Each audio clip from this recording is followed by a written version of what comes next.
तो यार आओ आज कार्यक्रम करते हैं मैप्स का। इस वीडियो को देखने के बाद तुम्हें और कोई दूसरा वीडियो देखने की जरूरत पड़ेगा नहीं, क्योंकि इतना डिटेल पे इतना एनिमेटेड तरीके से शायद ही किसी ने यूट्यूब के अंदर ऐसा वीडियो बना के रखा होगा। हर एक छोटे छोटे डिटेल को मैंने कवर किया है और तुम लोगों को विजुअलाइज कराने की कोशिश किया है। तो हम बढ़ते वीडियो की और बट अगर तुमने इससे पहले लाइक नहीं किया ना, अभी तक कमेंट नहीं किया ना और सब्सक्राइब नहीं किया ना भाई, तो कर लो ना यार, क्यों रुक रहे हो, हम बढ़ते हैं। देखो तुम्हें ये चीज तो पता है कि मैप सारे हिस्ट्री एंड ज्योग्राफी से, हिस्ट्री से 2 मार्क है एंड ज्योग्राफी से 3 मार्क है। हिस्ट्री का बहुत सिंपल है, बस एक चैप्टर जो चैप्टर 3 है नेशनलिज्म इन इंडिया, वहां से बस 2 चीजें तैयार करना है तुम्हें। पहला है कि इंडियन नेशनल कांग्रेस का सेशन कहाँ हुआ एंड दूसरा important centres of national movement. और जो बात रहा है ज्योग्राफी का, तो वह 6 चैप्टर्स है जो कि तुम्हें तैयार करना है। स्ट्रगल जो होगा ना तुम्हारा वो ज्योग्राफी पे होगा, क्योंकि 3 मार्क्स के लिए तुम्हें 6 चैप्टर कवर करना है। बट हम किस लिए बैठे हैं यार, पहले बात करते हैं हिस्ट्री से। देखते हैं कि इंडियन नेशनल कांग्रेस का सेशन कहाँ हुआ। अब देखो इंडियन नेशनल कांग्रेस जो था ना, ये क्यों बना था पता है? हमारा जो देश था उसे चला रहा था अंग्रेज, बट देश हमारा था और हमारा आवाज सुना नहीं जा रहा था। तो इंडियन नेशनल कांग्रेस को इसलिए बनाया गया ताकि इंडिया के जो पढ़े लिखे इंटेलेक्चुअल लोग थे वहां जाके बैठे और डिस्कस करें, जो हम आम इंडियंस का इश्यू है उसे अंग्रेजों तक पहुंचाए, हमारा आवाज पहुंचाए सिंपली, ठीक है। और वैसे तो इंडियन नेशनल कांग्रेस का सेशन 1885 से शुरू हो गया था, बट हमें उतना नहीं पढ़ना है, 3 चीजों के बारे में जानना है। पहला तो कैलकाटा सेशन जो कि हुआ था सितंबर 1920 को। अब इस सेशन में हुआ क्या था, गांधी जी ने नॉन कोऑपरेशन का एक रेजोल्यूशन का आइडिया जो है वो इंडियन नेशनल कांग्रेस के सामने रखा, जहां उनसे कहा कि हमें पूरे देश भर में नॉन कोऑपरेशन करना चाहिए, अंग्रेजों के खिलाफ आवाज उठाना चाहिए। अब उसके 2 महीने बाद दिसंबर 1920 का जो सेशन होता है ना, वहां पे जो ये आइडिया था गांधी जी का नॉन कोऑपरेशन मूवमेंट का, उसे एक्सेप्ट कर लिया गया और अब देश भर में जो नॉन कोऑपरेशन का मूवमेंट स्टार्ट हो गया। अब इसके बाद ना कई और सारे सेशंस हुआ, बट हमें उतना याद नहीं रखना, हमें याद रखना है मद्रास सेशन को, जो कि हुआ था 1927 को। अब मद्रास का है बोलूं तो आज का जो चेन्नई है वहां पे। अब यहाँ पे हुआ क्या था एग्जैक्टली? अब साइमन कमीशन के बारे में आई गेस तुम्हें पता होगा।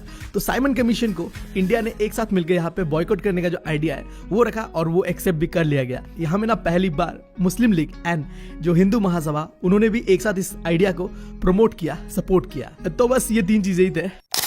चलो अब देखते हैं important centres of national movement. Gandhi ji ने ना यार अंग्रेजों के नाक पे दम करके रखा हुआ था, अलग अलग जगह पे जा जाके मूवमेंट किया और अंग्रेजों को भाई साहब खून के आंसू रुलाया। अब कहाँ गए वो और कहाँ मूवमेंट किया वो देखना है। देखो मैं तुम्हें कहानी के साथ बताता हूँ, ठीक है। अफ्रीका से जब गांधी जी इंडिया पे आए तो गांधी जी का जो मेंटोर था ना, जिनका नाम था गोपाल कृष्ण गोखले, उन्होंने गांधी जी को कहा कि देखो अगर तुम्हें रियली इंडिया को मदद करना है, इंडिपेंडेंट करना है ना, तो जाके पहले समझो आम लोगों का प्रॉब्लम क्या है, फिर उन आम लोगों को जोड़ो इस आज़ादी की लड़ाई पे। तो इसी बात के साथ वो इंडिया को चले गए एक्सप्लोर करने और पहुंचे जाके बिहार चंपारण पे। अब चंपारण में सीन कुछ ऐसा था कि फार्मर प्रोटेस्ट कर रहे थे अंग्रेजों के खिलाफ। क्यों कर रहे थे? इंडिगो प्लांटेशन को लेके बहुत प्रॉब्लम चल रहा था, ठीक है। अब इसके खिलाफ प्रोटेस्ट चल रहा था और गांधी जी ने भाई साहब क्या ही प्रोटेस्ट पे सपोर्ट दिखाया, मतलब अंग्रेजों का ना भाई साहब बैंड बजा दिया। जो डिमांड फार्मर्स कर रहे थे उस समय सारे अंग्रेजों को मानना पड़ा, क्योंकि गांधी जी थे ना भाई साहब, हथौड़ा लेके बैठे हुए थे, थौर वाला, समझ रहे हो ना बात। उनके मुंह से निकला हुआ वर्ड क्या थौर के हथौड़े से कम तो नहीं था। अब फिर उसके बाद गांधी जी आते गुजरात पे आके अहमदाबाद मिल स्ट्राइक पे पार्टिसिपेट करते हैं, जहां ना जो वर्कर्स थे वो अपने जो वेजेस को लेके डिमांड कर रहे थे, प्रोटेस्ट कर रहे थे। अब यहाँ पे गांधी जी ने इन लोगों का सपोर्ट किया एंड ये मोमेंट भी सक्सेसफुल रहता है। अब इसके एग्जैक्ट 4 दिन बाद हमारे गांधी जी जाते हैं गुजरात के खेदी डिस्ट्रिक्ट पे। अब यहाँ पे सीन ऐसा था कि यहाँ के फार्मर ब्रिटिशर्स के जो टैक्स सिस्टम थे उससे खुश नहीं थे और प्रोटेस्ट कर रहे थे। अब गांधी जी ने इसका सपोर्ट किया, क्योंकि कुछ फार्मर्स ऐसे थे जो टैक्स नहीं दे पा रहे थे। तो भाई साहब प्रोटेस्ट इतना भयंकर था कि अंग्रेजों को मानना पड़ा, काफी जो फार्मर्स था उनका टैक्स माफ करना पड़ा। ये 3 मोमेंट के बाद लोगों को ये समझ आया कि भाई साहब आजादी मिल सकता है हमें अगर हम गांधी जी का सपोर्ट करें तो वैसा अब जगह जगह पे अंग्रेजों के खिलाफ कोई भी अगर अंग्रेज गलत करते थे ना, उसके खिलाफ मुद्दा शुरू हो जाता था, प्रोटेस्ट शुरू हो जाता था, आम लोग भी अब मतलब पार्टिसिपेट करने लगे थे।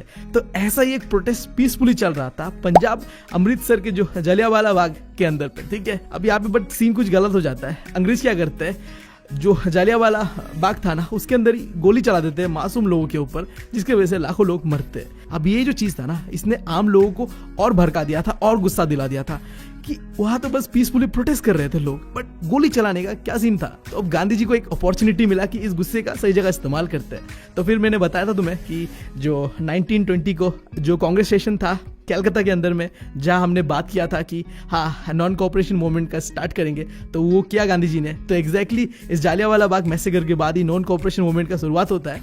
बट गांधी जी का सीन कुछ ऐसा था कि नॉन कॉपरेशन मूवमेंट, हम कोई वायलेंस नहीं करेंगे, बट यूपी के अंदर में एक जगह है चोरी चौरा, वहाँ पे क्या होता है, लोगों ने जो ब्रिटिश जो पुलिस स्टेशन था ना वो जला दिया था। अब वायलेंस हुआ था भाई। अब गांधी जी को थोड़ी पसंद था वायलेंस, उन्होंने तो मना किया था ना भाई कुछ भी करना है बट वायलेंस नहीं करना है। बट हुतिया वाले लोग समझते नहीं है ना यार, तो गांधी जी का यार हार्ट ब्रोक हो गया। फिर गांधी जी बोला हम तो जा रहे हैं, अब हम कुछ नहीं करना, ठीक है। अब गांधी जी चले गए एक ब्रेक पे, बट ऐसा नहीं था कि गांधी जी ने गिव अप कर दिया था। देखो मैं तुम्हें भी कहता हूँ कभी गिव अप मत करना, गांधी जी ने गिव अप नहीं किया। कुछ साल बाद फिर वापस आए और इस बार लाए सिविल डिसोबीडियंस मूवमेंट। अब इस मूवमेंट का शुरुआत कहाँ हुआ था? डांडी पे। एग्जैक्ट क्या हुआ था, गांधी जी जहाँ बैठते थे साबरमती आश्रम, वहां से पैदल चलते चलते वो आए डांडी और आके वहां नमक बनाया और कानून तोड़ा अंग्रेजों का, जिसे हमने नाम दिया सिविल डिसोबीडियंस मूवमेंट। तो इसी के साथ हमारा हिस्ट्री खत्म होता है। अब आगे बढ़ते हैं ज्योग्राफी पे। ना अब ज्योग्राफी के अंदर में सबसे पहला चैप्टर देखते हैं जो कि है रिसर्च एंड डेवलपमेंट। अब इसके अंदर ना हमें बस जानना है सॉइल का टाइप्स, इंडिया पे क्या क्या सॉइल टाइप पाया जाता है। तो basically 6 type of soil India पे पाया जाता है। पहला है माउंटेन या फॉरेस्ट सॉइल। अब नाम से ही समझ आ रहा है माउंटेन या फॉरेस्ट पे जो रहने वाला सॉइल है। अब देखो इंडिया छोड़ो, दुनिया का सबसे बड़ा माउंटेन कौन सा है? हिमालयन रेंज पे जो माउंटेन्स है, राइट। तो ये जो हिस्सा है कश्मीर से लेके पूरा अरुणाचल प्रदेश तक पाया जाता है ये फॉरेस्ट एंड माउंटेन सॉइल। अब इसके अगर तुम थोड़ा सा नीचे आ जाओ तो तुम्हें मिलेगा एलुवियल सॉइल।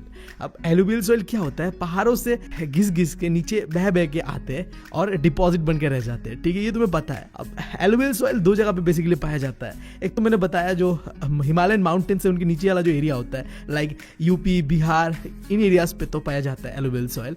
उसके अलावा देखो जो हमारा ईस्टर्न घाट है ना, वहां भी बहुत ज्यादा पाया जाता है एलुवियल सॉइल। एंड देन और थोड़ा नीचे आ जाओ, अभी जो सेंट्रल पार्ट है इंडिया का, वहां पे देखो 2 तरीके का सॉइल पाया जाता है। एक तो रेड एंड येलो सॉइल और दूसरा है ब्लैक सॉइल। अब अगर मैं सिर्फ रेड एंड येलो सॉइल का बात करूं तो तुम नॉर्थ ईस्टर्न एरिया जितने भी होता है वहां से शुरुआत कर सकते हो। एंड देन जो ओडिशा पार्ट है और जो नीचे पे साउथ इंडिया है, वहां पे तुम्हें मिलेगा रेड एंड येलो सॉइल। और ब्लैक सॉइल का सीन कुछ ऐसा है, वो तुम्हें मिलेगा महाराष्ट्र पे, मध्य प्रदेश पे और थोड़ा बहुत गुजरात के अंदर भी। बट मुझे एक चीज समझ में नहीं आया। देखो मैं आसाम से हूँ, मुझे पता है आसाम में रेड सॉइल पाया जाता है, मैंने खुद देखा है, उससे ईटा बनता है, राइट। बट क्या सही में महाराष्ट्र पे ब्लैक सॉइल मिलता है यार? वहाँ की मिट्टी क्या काले होते हैं क्या? मतलब मैं कभी गया नहीं हूँ तो मुझे पता नहीं है, बट अगर तुम गए हो ना, अगर तुम हो ना महाराष्ट्र से, तो कमेंट पे बताना कि सही में यार तुम लोग का मिट्टी ब्लैक होता है क्या? हाँ, मतलब बताना जरूर। हाँ, हम आते अब लेटरेट सॉइल की ओर। देखो हमारा जो वेस्टर्न घाट है ना, कर्नाटका वाला एरिया, यहाँ पे पाया जाता है लेटरेट सॉइल। इसके अलावा देखो जो ईस्टर्न घाट का जो एरिया है ना, तमिलनाडु वाला, यहाँ पे तुम्हें थोड़ा बहुत मिलेगा। और उसके अलावा तुम्हें मेघालय वाला एरिया पे मिलेगा एंड थोड़ा बहुत राजस्थान में भी पाया जाता है। एंड जो आखिरी टाइप ऑफ सॉइल इंडिया पे पाया जाता है, जिसे कहते हैं एरिड सॉइल, या फिर उसका दूसरा नाम ये भी है डेजर्ट सॉइल। अब नाम से समझ आ रहा है डेजर्ट सॉइल कहाँ पाया जाएगा? जहाँ डेजर्ट है। अब डेजर्ट कहाँ है इंडिया के अंदर पे? राजस्थान, राइट। अब राजस्थान के अलावा भी ना थोड़ा बहुत हरियाणा एंड पंजाब वाले एरिया पे पाया जाता है। एंड जो गुजरात का रन ऑफ कच्छ है वो वाले एरिया पे भी तुम्हें एरिड सॉइल देखने मिलता है।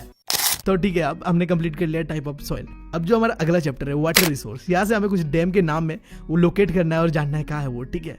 अब शुरुआत करते हैं एग्जैक्ट ऊपर से, सीरियल वाइज याद करो, तुम्हें याद भी रह जाएगा और तुम लेबलिंग करने में भी एक्सपर्ट हो जाओगे। जो हमारा पहला डैम है वो इंडिया का सबसे ब्यूटीफुल प्लेस कश्मीर पे है, सलाल डैम। अब यहाँ से जो ज्यादातर पानी होता है वो पाकिस्तान की ओर चला जाता है, ठीक है। अब इसके बाद जो हमारा दूसरा डैम है वो है हिमाचल प्रदेश के अंदर पे जो रिवर है, सतलुज रिवर, इधर पे एक डैम बना हुआ है जिसका नाम है भाखड़ा नंगल डैम। ये है हमारा दूसरा डैम। एंड देन जो तीसरा डैम है वो है थराई डैम। ये कहाँ है? ये है तुम्हारा उत्तराखंड वाला एरिया पे, ठीक है। अब इस डैम से ही जो पानी लोग के लास्ट में जाके गंगा रिवर से मिलता है। अब इसके बाद थोड़ा राइट राजस्थान की ओर चलते हैं। यहाँ पे एक डैम है जिसका नाम है राणा प्रताप सागर। फिर थोड़ा नीचे आ जाओ गुजरात पे, यहाँ पे नर्मदा रिवर पे एक डैम है जिसका नाम है सरदार सरोवर डैम। बहुत कंट्रोवर्सी भी रहता है ये डैम, तो नाम इसका याद रख लेना, ठीक है। सरदार सरोवर डैम गुजरात के अंदर, नर्मदा रिवर, ठीक है। एंड अब आ जाओ ओडिशा पे। यहाँ पे जो डैम है उसका नाम है हीराकुंड डैम। कौन सी रिवर पे है? महानदी रिवर पे। अच्छा, ओडिशा से याद आया यार, मेरे भाई ने यार ओडिशा की लड़की फंसा ली यार। मतलब कमाल है, मतलब आसाम में बैठ के उसने ओडिशा की लड़की फंसा ली यार। मतलब देख रहे हो टैलेंट, और मैं कुछ नहीं कर पा रहा हूँ यार, देख रहे हो। मतलब इट हर्ट्स अ लॉट, सच में मैं बता रहा हूँ। मतलब मेरे अलावा ना सबका हो चुका है, अब एक मैं ही बचा हुआ हूँ। मतलब बहुत दुख होता है, लोग मेरे सामने कन्वर्सेशन कर रहे होते हैं कि मेरी बंदी को मैंने ऐसे पटाया, और मैं उन लोगों के बीच फुल कन्वर्सेशन को सुन रहा होता हूँ, क्योंकि मेरे पास बोलने के लिए कुछ होता ही नहीं है यार, क्या बोलूँ। खैर छोड़ो, आगे बढ़ते हैं। अब आ जाओ तुम तेलंगाना एंड आंध्र प्रदेश के बॉर्डर पे। यहाँ में जो डैम बना हुआ है उसका नाम है नागा अर्जुना डैम। देख रहे हो भाई, हीरो के नाम पे रखा वर्डी में लग रहा है मुझे, मतलब सही है भाई साहब। ऐसा क्रिएटिव नाम सोचो भाई कि याद भी रह जाए हमें। हाँ, बहुत बहुत अच्छा, बहुत अच्छा। अब आगे बढ़ते हैं। अब जो आखिरी बचा हुआ डैम है वो मेरा फेवरेट नाम बोलने में मुझे इतना बढ़िया लगता है, तुंगभद्रा डैम, जो कि कहाँ लोकेटेड है, कर्नाटका पे। मतलब सही है, मतलब साउथ के ना नाम मुझे बहुत पसंद है। मैं बता रहा हूँ, साउथ के मूवी हो, साउथ के चीज़ों का नाम हो, बस कुछ चीज़ों का नाम मैं प्रोनाउंस नहीं कर पाता हूँ, बाकी कान से सुन के जो सुकून मिलता है ना भाई साहब, अलग ही लेवल का होता है वो। छोड़ो यार, मुद्दे पे आता है। चैप्टर 4 जो कि है एग्रीकल्चर। यहाँ से 2 क्वेश्चन आ सकते। पहला तो ये आ सकता है कि इंडिया का कौन सा एरिया सबसे ज्यादा राइस प्रोड्यूस करता है एंड कौन सा एरिया सबसे ज्यादा व्हीट प्रोड्यूस करता है। और दूसरा टाइप इस तरीके से आएगा कि इंडिया का कौन सा स्टेट लार्जेस्ट प्रोड्यूसर है अलग अलग चीजों का। लाइक यहाँ में दिया हुआ देखो, sugar cane, tea, coffee, rubber, jute.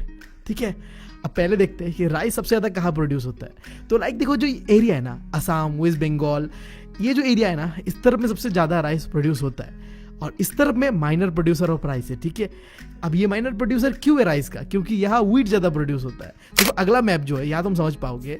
देखो ये एरिया जो है, जो हमने थोड़े पहले देखा था कि ये माइनर प्रोड्यूसर ऑफ राइस है, तो ये मेजर प्रोड्यूसर ऑफ क्या है? व्हीट।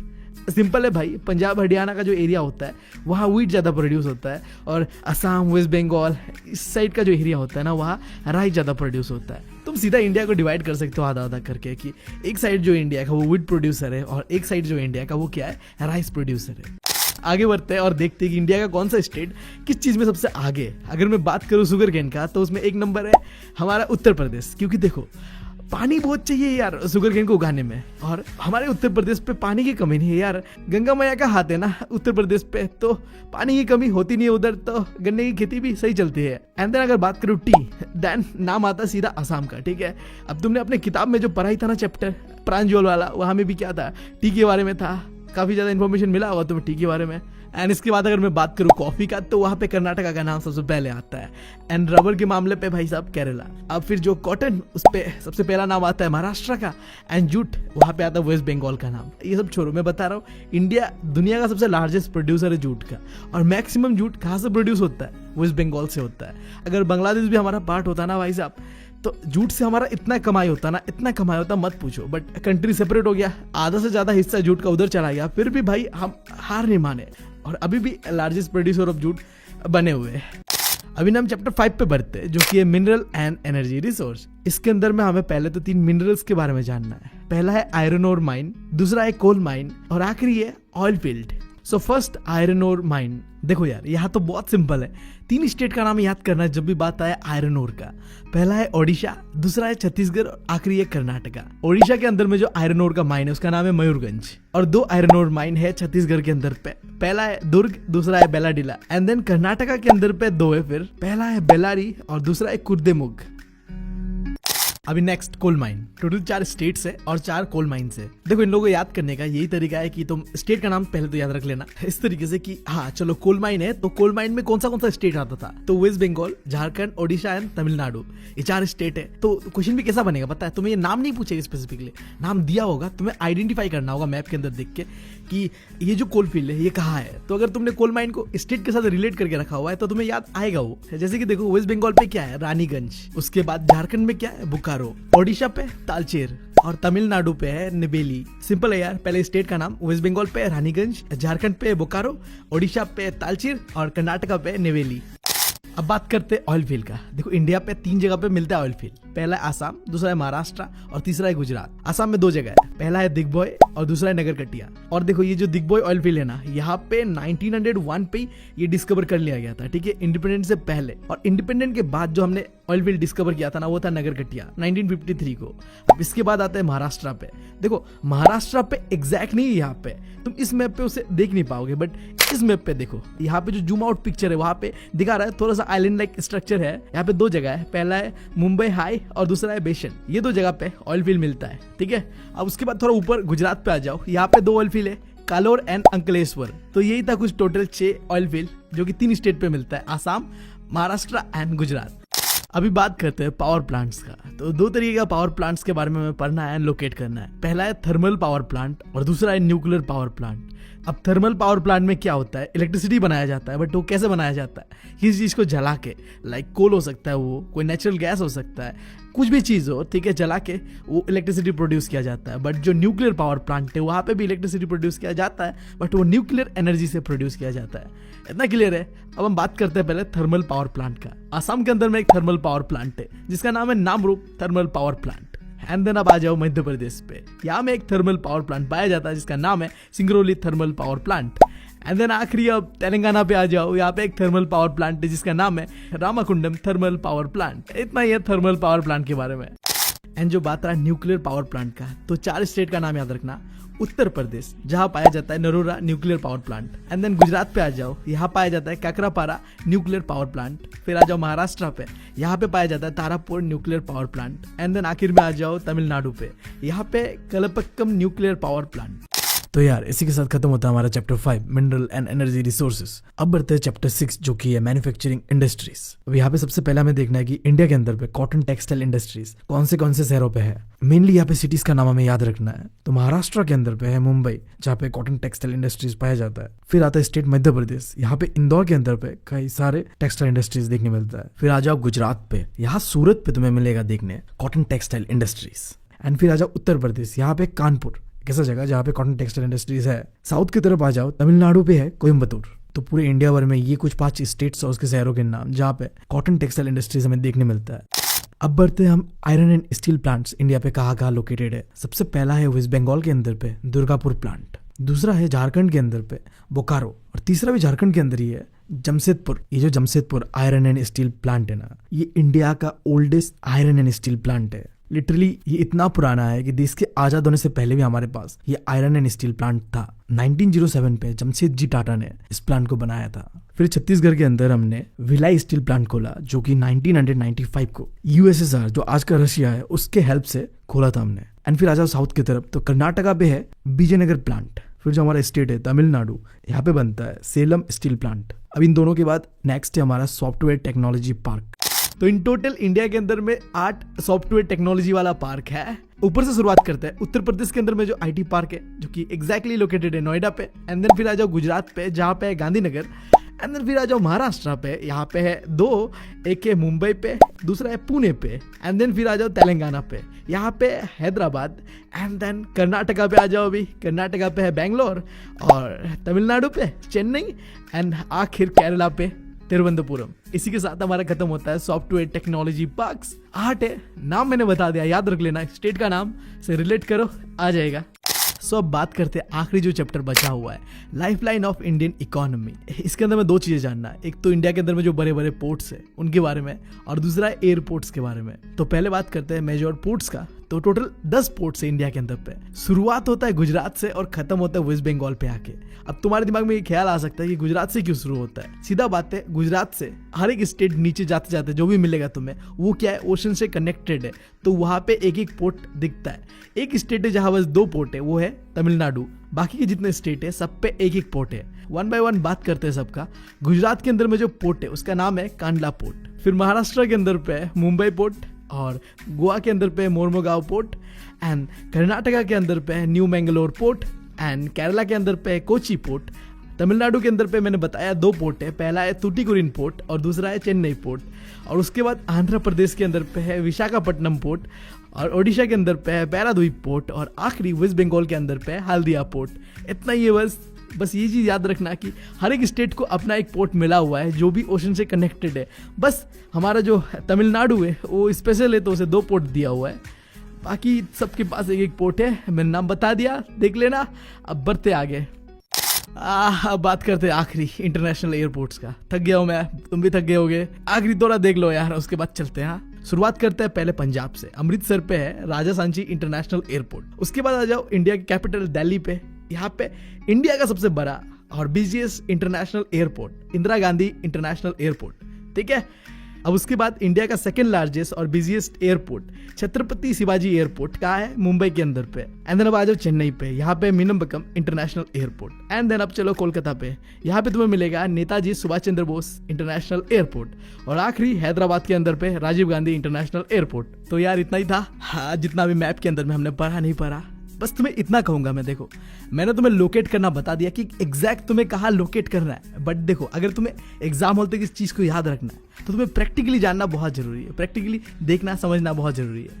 अगर तुम इनमें से कोई स्टेट के पास रहते हो तब तो तुम्हें याद रहेगा वो। बट अगर तुम कोई भी जो मैंने नाम लिया उनके पास नहीं रहते हो तो क्या कर सकते हो? तुम मेरे जैसा कर सकते। अब जैसे मैं आसाम से था तो उस समय मेरे पास ऐसा कुछ था नहीं, ठीक है, बट मेरे पास एक चीज़ था, यूट्यूब। तो मैं यूट्यूब पे इंडिविजुअली जाके देखता था। एक मतलब होता है ना जानने की मतलब एक्साइटमेंट, ठीक है, वो लाओ अपने अंदर पे और देखो एक एयरपोर्ट को सर्च करके, एक एक जो मेजर पोर्ट्स है, एक एक जगह जो मैंने बताया गूगल में सर्च करो, यूट्यूब पे जाके सर्च करो, कुछ ब्लॉग्स देखो कि कैसा है वो एयरपोर्ट। नहीं है तो नाम तो याद होगा ही होगा तुम्हें, वो पता चल जाएगा कहाँ है नहीं है, ठीक है। मैं भी प्रिपरेशन कर रहा हूँ तो मुझे भी जानना होता है कि अलग अलग जो कंट्रीज है उनका कैपिटल क्या है। तो मैं क्या करता हूँ, सिंपली यूट्यूब पे जाता हूँ, कोई ब्लॉग लगाता हूँ, इंडियन ब्लॉगर होगा, कोई इंटरनेशनल ब्लॉगर होगा, तो उस कंट्री में जो ब्लॉग कर रहा होगा, उसके कैपिटल पे जाके जो ब्लॉग कर रहा होगा, तो मुझे कंट्री के बारे में आइडिया होता है, उनके कैपिटल के बारे में आइडिया होता है, उनके लोगों के बारे में आइडिया होता है। क्योंकि समझ रहे हो ना भाई, तो यार प्रैक्टिकल एक्सपीरियंस लेने के लिए इन चीज़ों को तुम भी करना। एंड ठीक है, ज़्यादा से ज़्यादा बस इतना ही कहूँगा। Best of luck, thank you.